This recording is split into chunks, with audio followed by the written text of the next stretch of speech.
பஞ்சாபகேசன் அவர்களே, கல்யாணங்கிறது ஆயிரங்காலத்து பயிர். இதில் 2வது ஒப்பீனியன் 3வது ஒப்பீனியன்லாம் பண்ண முடியாது. கல்யாணத்துக்கு முன்னாலேயே கரெக்டாக எல்லாத்தையும் சரி பண்ணிக்கிட்டு அப்புறம் தான் அந்த மன வாழ்க்கைக்குள்ளே போகணும். அது நிறைய பேர் அப்படி பண்ணாதனால தான் கஷ்டப்படுறாங்க. ஆனால் சில பேர் புரிஞ்சுக்கிட்டு, கணவனும் புரிஞ்சுக்கிட்டு மனைவியும் புரிஞ்சுக்கிட்டு நல்ல வாழ்க்கை வாழ்ந்தால் வாழ மாதிரி வாழணும்னு சொல்லக்கூடிய அளவுக்கு வாழ்கிற தம்பதிகளையும் நம்ம பார்த்துருக்கோம். கண்டிப்பாக அது எண்ணிக்கையில் குறைவு தான். கண்டிப்பாக. அதனால் எனக்கு என்னென்னா, எத்தனையோ பாயிண்ட்லாம் நீங்கள் சொன்னீங்க. கல்யாணம் நல்ல முறையில் நடக்க இப்படி பண்ணால் நடக்கும் கணேஷ். இதை இப்படி பண்ணோம், இதை இப்படி பண்ணோம், இதை இப்படி பண்ணோம், இதை பண்ணக்கூடாது, இப்படியெல்லாம் பண்ணால் கண்டிப்பாக கல்யாணம் நல்லபடியாக நடக்கும் அப்படின்னு சில வழிமுறைகள் இருக்கும். அந்த ஆலோசனைகளை நான் இந்த நேயர்கள் சார்பாக உங்கள்கிட்டேருந்து எதிர்பார்க்குறேன். கணேஷ் சார், நம்ம ஏற்கனவே விரிவாக இதை பற்றி பார்த்துருக்கோம். முக்கியமான ஒரு 4 பொருத்தங்கள் அதை ஃபாலோ பண்ணால் கல்யாண வாழ்க்கை கண்டிப்பாக வெற்றிகரமாக இருக்குன்னு சொல்லியிருக்கோம். இப்போ நீங்கள் கேட்குற கேள்விக்கு அந்த வரன் பார்க்குன்ற விஷயத்தில் ஸ்டெப் பை ஸ்டெப்பாக சில விஷயங்களை எப்படிலாம் நம்ம ஃபாலோ பண்ணால் வரங்கள் நல்ல வரணும் அமையணும், சீக்கிரமாக அமையணும். அதான் நீ கேட்டேன் இல்லையா? ஆமாம். ஸோ அந்த மாதிரி சீக்கிரமாகவும் நல்ல வரங்களாக அமையணும்னா நம்ம எப்படி அதை அப்ரோச் பண்ணணும், எப்படி ப்ரொசீட் பண்ணணும் அப்படிங்கிறத பற்றி நம்ம நேயர்களுக்கு சில கருத்துக்களை, சில வேண்டுதல்களாக நான் சமர்ப்பிக்கலாம்னு நினைக்கிறேன். சரியா? Dos and don'ts. முதல்ல பார்த்தீங்கன்னா, கல்யாணம் பண்ணணும் டிசைட் பண்ணியாச்சுன்னா என்னை பொறுத்த வரைக்கும் ஃபஸ்ட்டு இப்போ ஸ்டார்டிங் பாயிண்ட் பிள்ளையார் சொல்லி. ஏன்னா உங்கள் பேரை நினச்சோடனே பிள்ளையார் சொல்லி ஞாபகம் வருது எனக்கு. அதாவது பையன் பொண்ணு கல்யாணத்துக்கு முதல்ல எஸ் சொல்கிறாளா, அவளுடைய மனசு தெரிஞ்சுக்கிட்டு அவள் விரும்பினா மட்டும்தான் நம்ம கல்யாணத்துக்கு அடுத்த ஸ்டெப் போவோம். இப்போ ரொம்ப பேர் என்ன பண்ணுறாங்க கேட்டாக்க, அப்பா அம்மா வாட்டுக்கு வரணும் பதிவு பண்ணிடுவா. பையன் பொண்ணை கன்சல்ட்டே பண்ணியிருக்க மாட்டாங்க. கடைசியில் நிச்சயதார்த்தம் போது வெளிலப்பா நான் ஏற்கனவே ஒருத்தருக்கான மனசில் இடம் கொடுத்துட்டேன், அந்த இடம் கொடுத்த சமாஜம் கேட்கணும், பொண்ணையும் பிள்ளையும் கேட்கணும். நீ என்னமா are you prepared for marriage, இல்லை அட்லீஸ்ட் இண்டிகேஷனாக கொடுத்துருந்தா தெரிஞ்சுக்கணும். ஸோ அது தெரிஞ்சதுக்கப்புறம் தான் அடுத்த ஸ்டெப்பே ப்ரொசீட் பண்ணணும். இதுதான் என்னுடைய ஃபஸ்ட்டு சமாச்சாரம். 2வது, கல்யாணங்கிறது சக்ஸஸ்ஃபுல்லாக இருக்கணும்னாக்க அவளுக்கு ஃபிசிக்கல் ஃபிட்னஸும் வேணும், மென்டல் ஃபிட்னஸ் வேணும். கல்யாணம் சாதாரண சமாச்சாரம் இல்லை. அது பொறுப்புகள், நிறைய பொறுப்புகள் அதுக்கப்புறம் கிடைக்கின்ற காரணத்தினால physical fitness and mental fitness இருந்தால் மட்டும்தான். இல்லைன்னா அது ஃபிசிக்கல் ஃபிட்னஸ் மென்டல் ஃபிட்னஸுக்கு முதல்ல சைக்காட்ரிஸ்ட்டு யாரை காமிச்சுட்டு ஃபிசிக்கல் ஃபிட்னஸ்லாம் ஏற்படுத்திட்டு அதுக்கப்புறம் ப்ரொசீட் பண்ணுறது நல்லது. இது கல்யாணத்துக்கு முன்னாடி ஒரு பையனையும் பொண்ணையும் டாக்டர்கிட்ட கூட்டு போய் செக்அப் பண்ண அவங்க ஒத்துப்பாங்களா? பார்த்துக்கலாம். இல்லை, அவனுக்கே தெரியும் எங்கெங்கெல்லாம் பண்ண முடியுமோ நல்லது. இல்லைன்னா விளைவுகள் நான் சொன்னேன் இல்லை பண்ணிக்கணும்னு சொல்லணும். ஃபிசிக்கல் ஃபிட்னஸ் மென்டல் ஃபிட்னஸ் இருந்தால் தான் ப்ரொசீட் பண்ணணும். ஆமாம், இது ஒன்றும் தப்பு இல்லை. தப்பு கிடையாது. போய் டாக்டர்கிட்ட போய் காமிச்சு, சார் நான் கல்யாணம் பண்ணிக்க போகிறேன், கம்ப்ளீட் உடம்பை செக் பண்ணுங்க, கண்டிப்பாக அப்படி சொன்னால் என்ன தப்பு? ஒன்றும் கிடையாது. அதே மாதிரி பெண்களும் போய் டாக்டர்கிட்ட போய் சொல்லி செக் பண்ணிக்கலாம். ஆமாம், தாராளமாக ஒன்றும் இல்லைம்மா, பிரச்சனையே இல்லை இருந்தால் பின்னாடி ஒரு எதிர்பார்த்த சில விவகாரங்கள்லாம் தடுக்க முடியும். அதுக்கப்புறம் ரொம்ப பேர் ஒரு புடவை கடைக்கு போனால் கூட புடவை செலக்ட் பண்ணுறதுல கிளியராக இருக்கணும். அதனால் எப்படிப்பட்ட வரனை பார்க்க போகிறோம், நம்ம டாக்டரை பார்க்க போகிறோமா, இன்ஜினியர் பார்க்க போகிறோமா, இல்லை அமெரிக்காவில் பார்க்க போகிறோமா, என்னங்கிறது ஒரு கிளாரிட்டி இல்லைன்னு சொன்னால் முடிவெடுக்கிறது ரொம்ப கன்ஃபியூஸ்டாக இருக்கணும். இது எல்லோரும் சேர்ந்து உட்காந்துட்டு பையன் பொண்ணு அப்பா அம்மா முக்கியமான சேர்ந்து சரிம்மா ஏதோ இதெல்லாம் விட்டு கொடுத்துக்கலாம், என்ன ஏஜ் டிஃப்ரென்ஸை பார்க்கலாம், நம்ம என்ன சப்ஜெக்டை ஒத்துக்கலாம் அப்படிங்கிறது ஒரு கிளாரிட்டி இருந்தால் நல்லது ப்ரொசீட் பண்ணுறதுக்கு முன்னாடி. இப்போ அதுக்கு அடுத்து பார்த்தீங்கன்னாக்கா, இந்த ரொம்ப பேர் இந்த குரு பலன் இருக்கு இல்லையா, குரு பலன் வந்துடுத்துன்னு சொல்லிட்டு குரு பலன் வந்தால் தான் கல்யாணம் ஆனுங்க மாதிரி நம்மள்ட்ட ஒரு நம்பிக்கை இருக்குது. இதுவும் நம்பிக்கை தான். ஒருத்தர் என்கிட்ட பஞ்சாபகேசன் எனக்கு அர்ஜென்ட்டாக வரணும் பார்க்கணும்னு சொன்னார். பொண்ணுக்கு பார்த்தீங்கன்னா 20 வயசு ஆச்சு. அவர் பேங்க்கில் பெரிய சீனியர் எக்ஸிக்யூட்டிவாக இருக்கார். என்னன்னு கேட்டேன், இல்லை 3 மாதத்துக்குள்ளே நான் வரேன் பார்த்து முடிக்கணும், நான் பேங்க்கில் வேணால் 2 மாதம் லீவ் கேட்டிருக்கேன், ஏன்னா இதை விட்டால் எனக்கு அதுக்கப்புறம் 2 வருஷம் ஆகுமா குரு பலன் வரதுக்கு. அப்போ அந்த 3 மாதத்துக்குள்ள வரன் பார்க்கணுங்கிற ஒரு முடிவு அவசரமாக முடிவெடுத்தோன்னு சொன்னாக்க குரு பண்ணுற வேலை குரு பாவம் அவர் ஒன்றும் பண்ணுறதே இல்லை. அவர் என்ன பண்ணுவார், இந்த குரு பலன் போயிடுச்சுன்னா அப்புறம் கல்யாணம் ஆகாதோ 4 வருஷம் ஆகிடுமா பயந்துன்னு பண்ணுறாங்க. அதே மாதிரி சில பேர் என்ன பண்ணுவாங்க, சார் இப்போ போய் கல்யாணத்துக்கு போய் வரன் பார்க்கறது சாய் சங்கரோட 15 ரூபா. 15க்கு கொஞ்ச நாள் கழிச்சு, இல்லை சார் கேன்சல் பண்ணிடுங்க, ஏன்னா எங்கள் அஸ்ட்ராலஜி சொல்லிட்டார் இன்னும் ஒரு 2 வருஷத்துக்கு அப்புறம் தான் பார்க்கணுமா, அப்போ தான் குரு பார்வை வருதான், இப்போ பண்ணினாலும் சக்ஸஸ்ஃபுல்லாக இருக்காதான். அதனால் நீங்கள் அவளுக்கு 2 ஷாக் இருக்கும். ஒன்று லேட் ஆகும், இன்னொன்று கொடுத்த பணத்தை நீ ரீஃபண்ட் பண்ண வேண்டாம், அதுதான் ஷாக் அவளுக்கு. என்னடா அது பணம் வேறு வேஸ்ட் ஆகிடுத்தோ அப்படின்னு அந்த பயம் வேறு இருக்கும் அவளுக்கு. அதனால் அந்த குரு பலனை வச்சு நம்ம எதுவுமே டிசைட் பண்ண வேண்டிய அவசியம் கிடையாது. மேபி குரு பலன் இருந்தால் ஒரு கொஞ்சம் அட்வான்டேஜஸ் இருக்கலாம். Because I cannot comment on any thing. இப்போ குரு பலன் தான் வாழ்க்கைக்கு கல்யாணத்துக்குன்னு எடுத்துக்க வேண்டிய அவசியம் கிடையாது. அதுக்கப்புறம் பார்த்தீங்கன்னாக்கா இந்த அடிப்படை விவரங்களை கிளியராக சொல்லிடணும். அந்த வெப்சைட்டில் போடும் பொழுது ஆல் பேசிக் இன்ஃபர்மேஷன்ஸை நம்ம கம்யூனிகேட் பண்ணுறது நல்லது. அப்புறம் முடிவெடுத்தில் வந்து பார்த்தீங்கன்னா அந்த ஃபோட்டோங்கிறது நான் ஏற்கனவே சொன்னேன் இல்லையா, மூஞ்சியை பார்த்தா கல்யாணம் பண்ணுறாங்க. அதாவது எப்போவோ எடுத்த ஃபோட்டோ, இல்லை காலேஜில் எடுத்த ஃபோட்டோ, இல்லை ஏதாவது ஒரு எடுத்த அந்த பாஸ்போர்ட் விசாக்கா எடுத்த ஃபோட்டோ, அது மாதிரி போடாமல் லேட்டஸ்ட் ஃபோட்டோவாக பார்த்து, ஆனால் 35 வயசு வரேன்னு பார்த்துட்டு இருப்பா, 24 வயசு இருக்க ஃபோட்டோவை கொடுத்து வச்சிருப்பா. அது மாதிரி கேட்டால் என் பையன் பொண்ணு ஃபோட்டோவில் பார்த்த மாதிரி இல்லையே பையன், ஏன்னா ரொம்ப எங்கே இருந்தார் அப்படிம்பாங்க. என்னுடைய பொண்ணு வந்து ஃபோட்டோ கொடுக்க மாட்டேங்கிறான், என்ன பண்ணுறதுமாங்க. அதுக்கப்புறம் பார்த்தீங்கன்னா நெக்ஸ்ட்டு திருமணங்கள் வந்து சொர்க்கத்தில் நிச்சயிக்கப்பட்டாலும் நீங்கள் ஏற்கனவே சொன்னீங்க இல்லையா, வெப்சைட்டில் போனாலும் தயவுசெய்து வெப்சைட்டில் போடுறதோடு இல்லாமல் அப்பப்போ இந்த 6 மாதம் ஆச்சுனாக்க 2 தடவை போட்டாச்சு, இனிமேல் நான் அதுக்காக ரெனியூ பண்ணணும், கிடைக்கல, வாழ்க்கையை வெறுத்து போய் சொல்லாமல். ஏன்னா எது யார் கண்ணில் எப்போ போடணும்னு சொல்ல முடியாது. இந்த ரெனியூ பண்ணுறதோட முக்கியத்துவம் என்னென்னா நீங்களே சொல்லியிருக்கேன். அதாவது அப்பப்போ சில அப்டேஷன்ஸ்லாம் பண்ண முடியும். அதனால தான் எங்கள் வெப்சைட்டில் 6 மாதத்துக்கு தான் அது வந்து வைக்கிறோம். அதுக்கப்புறம் ரெனியூ பண்ணுறோம், அந்த அப்டேட் வேறு அப்பப்போ பண்ணுறோம். நீங்கள் ரிமைண்ட் பண்ணுவீங்களா? ரிமைண்ட் பண்ணி 6 மாதம் கல்யாணம் ஆகிடுந்தா கூட அதில் எங்களுக்கு தெரிய வந்துடும். ஸோ எங்களுடைய வெப்சைட்டில் நீங்கள் கேட்டேன் இல்லையா, இது முக்கியமான ப்ளஸ் பாயிண்ட் என்னன்னா 6 மாதம் இருக்க கல்யாணம் ஆகிடுதா ஆகலையா, இஷ்டம் இருக்கா இல்லையா எல்லாம் கேட்டு அப்டேட் பண்ணுறோம். ஸோ இந்த ரெனியூவல் சார்ஜஸை போய் பெரிய சார்ஜஸாக நினைக்காம அதை அப்டேட் பண்ணிட்டு ரெனியூவல் பண்ணுறது ரொம்ப முக்கியம். அதுக்கப்புறம் முக்கியமான விஷயம் பார்த்தீங்கன்னாக்க அந்த வரங்கள் பற்றிய கருத்து பரிமாற்றங்களை கரெக்டாக ரெக்கார்ட் பண்ணி வைக்கணும். ஏதாவது ஃபோன் கால் வந்திருக்கோம், மாமாட்ட பேசியிருப்பார், அவர் எங்கேயா எழுதி வச்சிருப்பா, அப்புறம் மாமிகிட்ட பேசும்போது நீங்கள் யாருன்னு கேட்பா. ஸோ ஒரே ரெக்கார்டில் கரெக்டாக பர்ஃபெக்டாக என்றைக்கே யார்கிட்ட பேசணும் அப்படிங்கிற விவரங்களை, யார் பேசினாலும் இத்தனை மணிக்கு ஃபோன் வந்தது, நம்ம இந்த அலைன்ஸை நம்ம ப்ரொசீட் பண்ணியிருக்கோம், இன்னும் பதில் கொடுத்தாச்சு, ரிஜெக்ட் பண்ணியாச்சு. இந்த recording is also very important.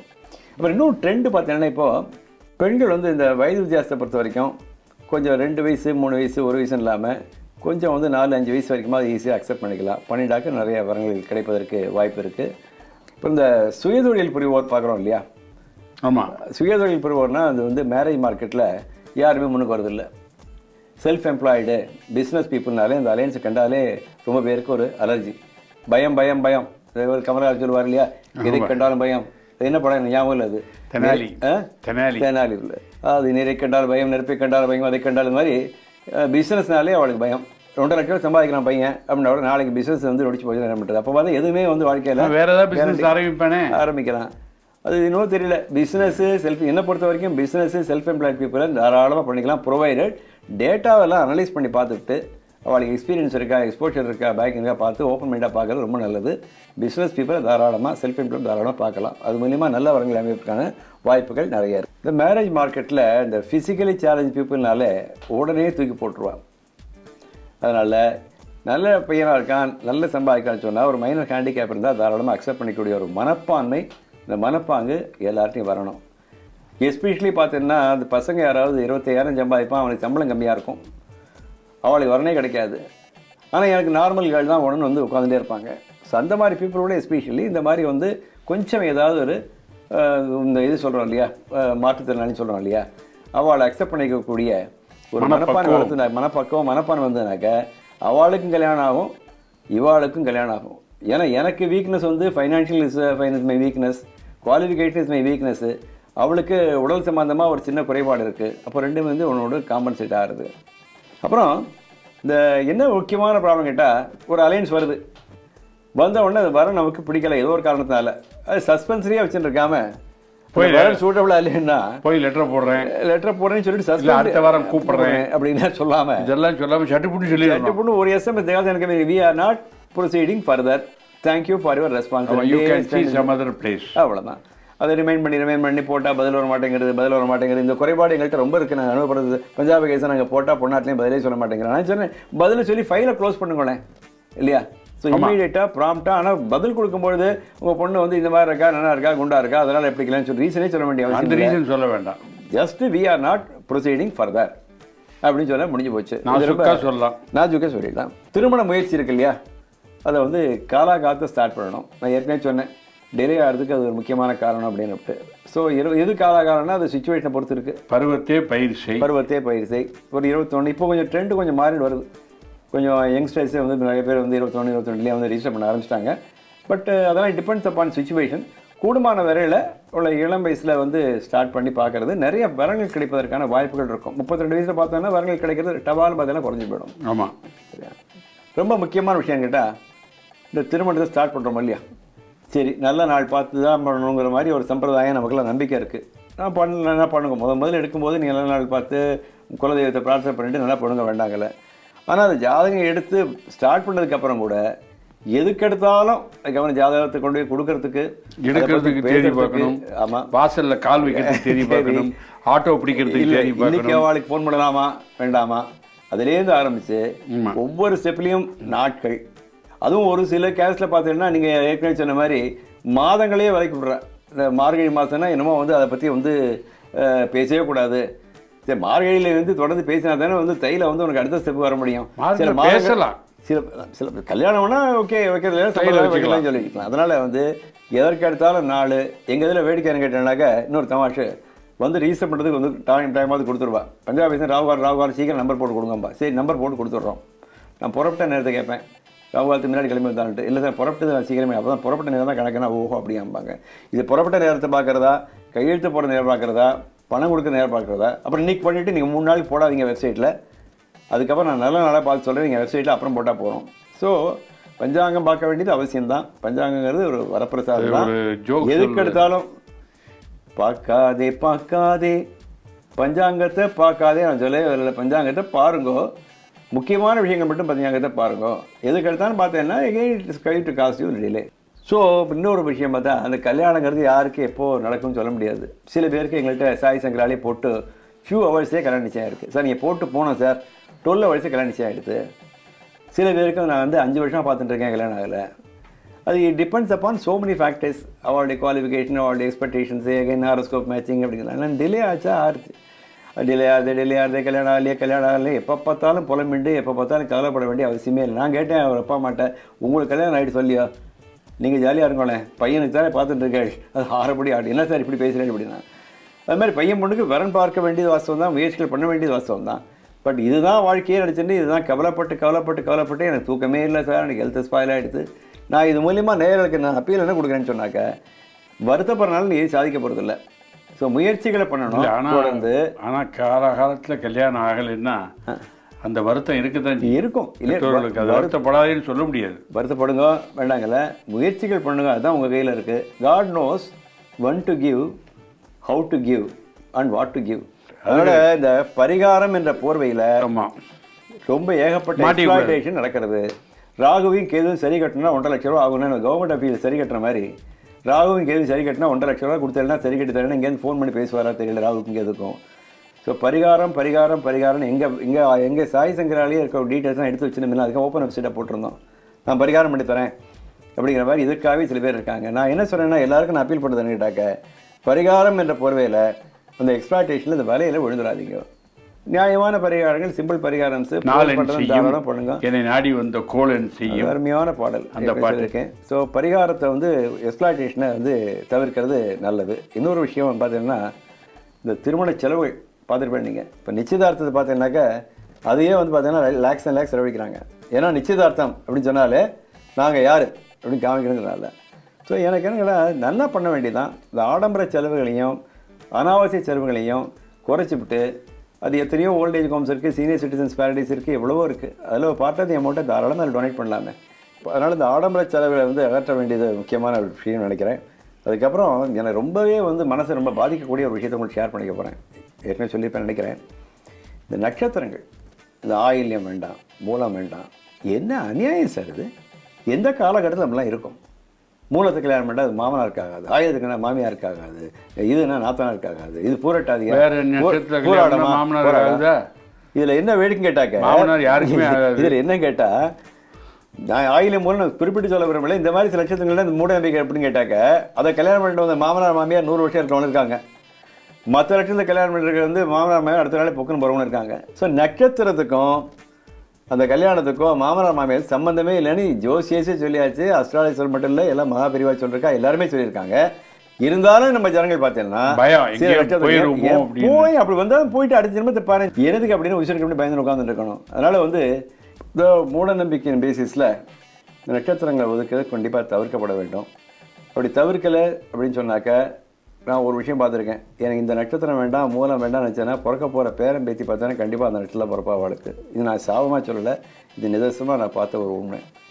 இன்னொரு விஷயம் எனக்கு ரொம்ப மனதை பாதிக்கக்கூடிய விஷயம்னு கேட்டால் நம்ம ஏற்கனவே இது ஒரு எபிசோட் சொல்லியிருக்கோம்னு நினைக்கிறேன். கல்யாண செலவு நல்லாவே பண்ணுங்க. நான் வந்து சிம்பிள் மேரேஜில் எனக்கு வந்து இது கிடையாது. நல்லா பண்ணுங்க, எல்லா உறவுகளையும் கூப்பிடுங்க. ஆனால் கல்யாண செலவை ஏன் 2 பேரும் வந்து ஈக்குவலாக ஷேர் பண்ணிட்டு போங்களேன். பொண்ணாத்துக்கார தலையில் மட்டும் வைக்காமல் நல்லா பண்ணுவோம் கல்யாணத்தை. 10 லட்சம் ஆகிறத பட்ஜெட்டு அப்படின்னு அது பையனாத்துக்கார என்ன பண்ணணும், வாலண்டியர் பண்ணணும். இது சில கேஸ்ட்டில் சில கம்யூனிட்டியில் இருக்குது, நடைமுறையில் இருக்குது. அன்ஃபார்ச்சுனேட்லி சில கேஸ்ட்டில் சில கம்யூனிட்டி இது இல்லை. ஸோ எந்த கல்யாண செலவாக இருந்தாலும் ஹாப்பிலி செலிப்ரேட் பண்ணுவோம். 2 பேரும் சேர்ந்து ஷேர் பண்ணிப்போமே.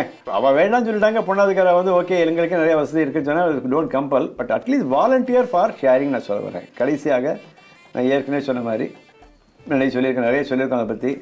ஜாதக பொருத்தம் பார்க்குறத தவிர்த்துவிட்டு மனப்பொருத்தம், என்ன பொருத்தம் சொல்லுங்க, ஜோடி பொருத்தம், குடும்ப பொருத்தம், குணப்பொருத்தம் இவங்களை பார்த்து முடிவெடுத்தாக்க கல்யாண வாழ்க்கை சிறப்பாக இருக்கும். மீண்டும் ஒரு முறை வந்து நான் நேயர்களுக்கு தெரிவித்துக்கொள்ள ஆசைப்படுகின்றேன். ரொம்ப அற்புதமான செய்திகள், நிறைய செய்திகள் சொன்னீங்க.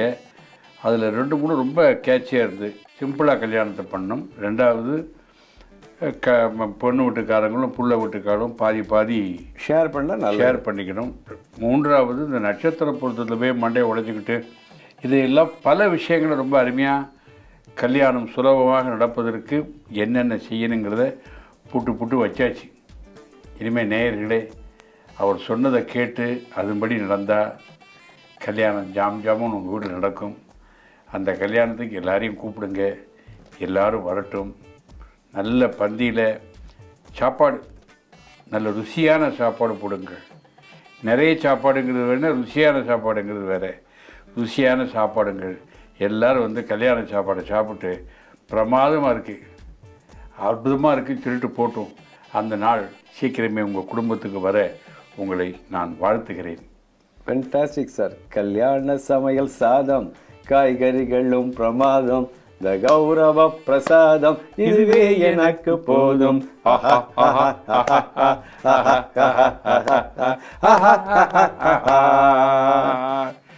அடாடாடா, இந்த பாட்டு நான் எதிர்பார்க்கவே இல்லை, திடீர்னு வந்துட்ட.